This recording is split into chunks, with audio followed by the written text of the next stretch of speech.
court documents were just released in the Delphi murders case.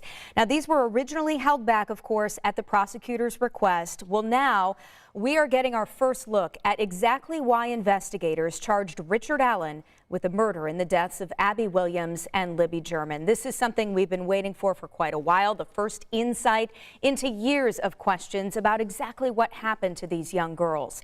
Right now, we have all of the documents with us. We are digging through them right now. I'm actually here with our senior investigative reporter, Bob Siegel, who is digging through them as well. These are redacted documents. We should make that clear. The judge making that decision not to release all of them, but to definitely give us some clues as to what happened there. Right. Since Richard Allen was first arrested more than a month ago, this is the document that everyone has been waiting to see. It is the probable cause affidavit. That type of document links a defendant to the alleged crime that police think that that person committed. So this probable cause affidavit, again, it's essentially been sealed for the last month.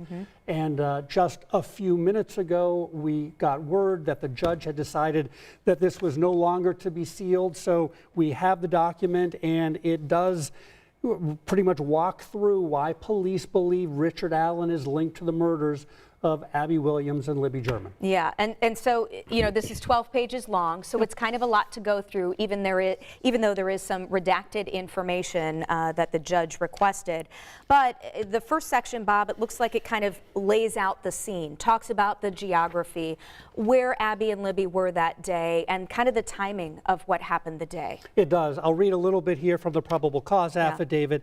It talks about victim 1 and victim 2, which we are assuming with good cause would be Abby and Libby. They were found deceased in the woods approximately 2/10 of a mile northeast of the Monon High Bridge in Carroll County, and their bodies were located on the north side of the Deer Creek. So this is information that is very consistent with what we have heard before.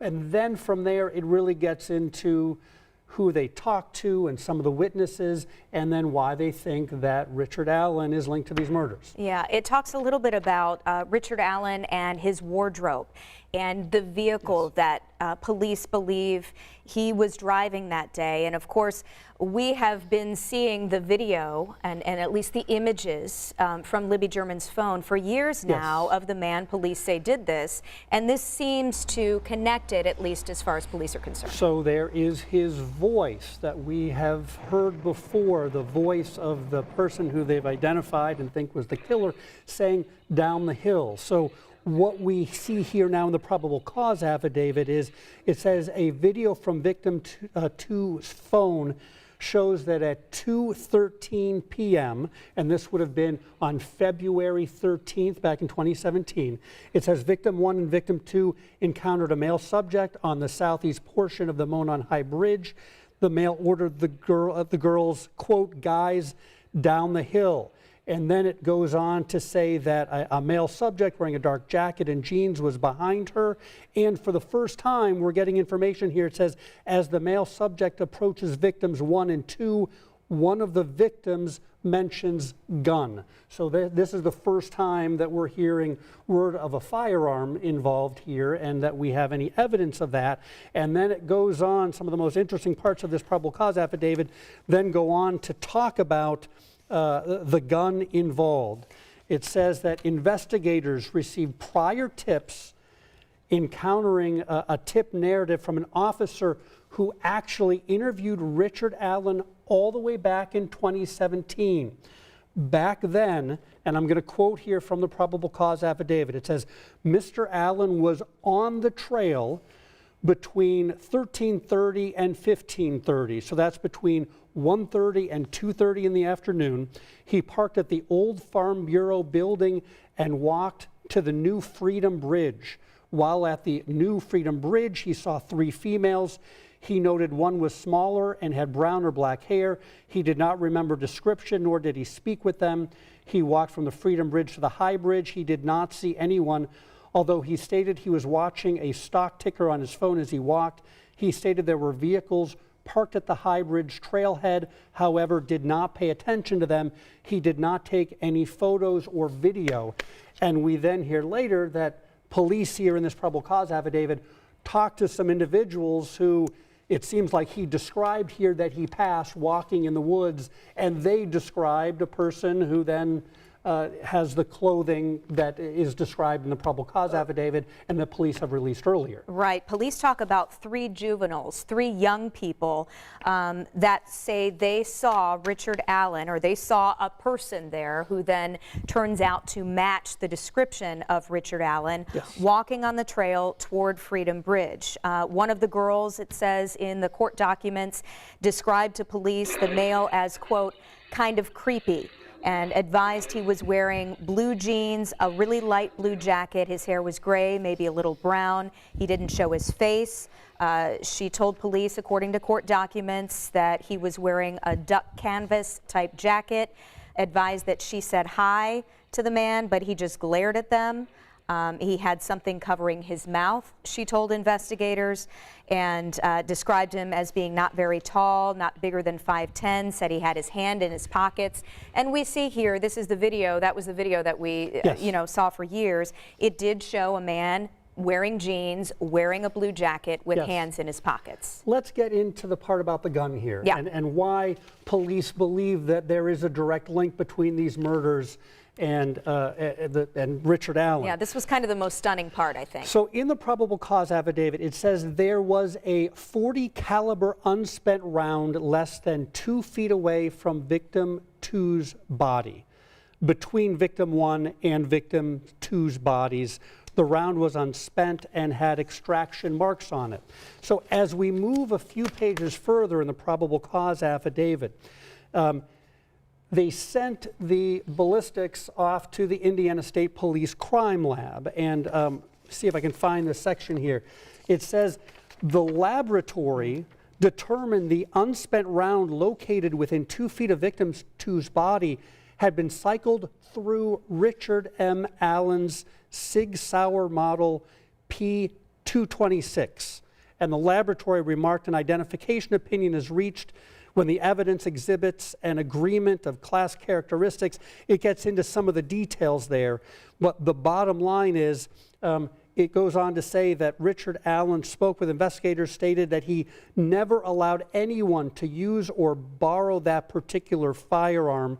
When asked about the unspent bullet, he did not have an explanation of why the bullet was found between the bodies of the victims, and he again admitted he was on the trail, but he denied knowing victim 1 or victim 2 and denied any involvement in their murders. So the idea here that you have a bullet that was specifically matched to his gun found so close to the bodies, that certainly establishes what would be considered probable cause for why police decided they were charging Mr. Allen with 2 counts of murder. And you know, as we go through all of this, we also have to be mindful. This has got to be difficult for the girls' families. We're talking about details now that, granted, they have been waiting for, and so many community members have been waiting for.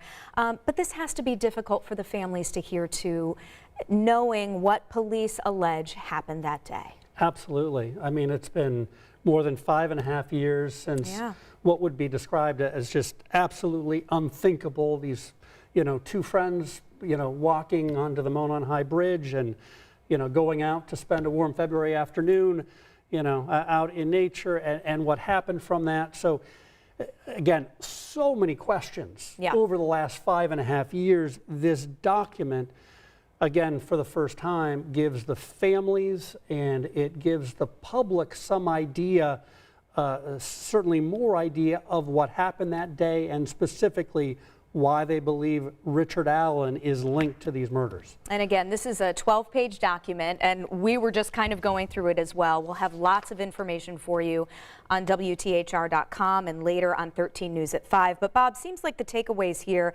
at least what police are alleging as far as the connection for Richard Allen, they talk about the clothing he was wearing, the car he was driving, young people who were interviewed who kind of witnessed the car and a man matching that description, and then a description of a gun that he owned and admitted that no one else borrowed or used, and a bullet from that gun, police allege, was found near the girls' bodies that day. Yeah, and one other important part, it says investigators believe Richard Allen was not seen on the trail after 2:13 p.m. that day because he was in the woods with victim 1 and victim 2.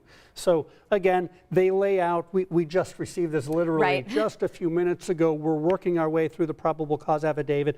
I should point out, there are sections here, there are names, and there are areas that are redacted.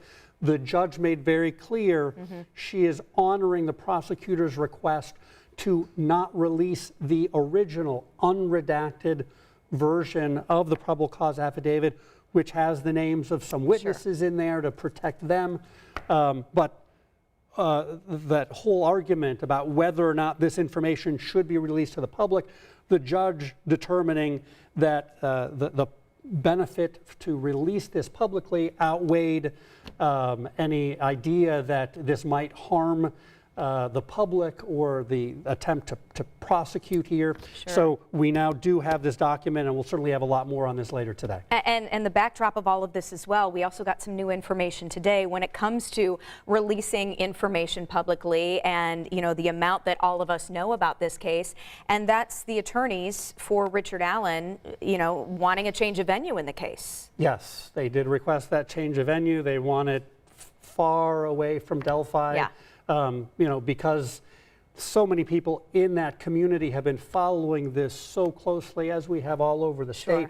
So many people went out on February 13th and 14th to help search for the girls. And a lot of people knew him from the CVS as well. Absolutely. That's the argument anyway. Absolutely. Yeah.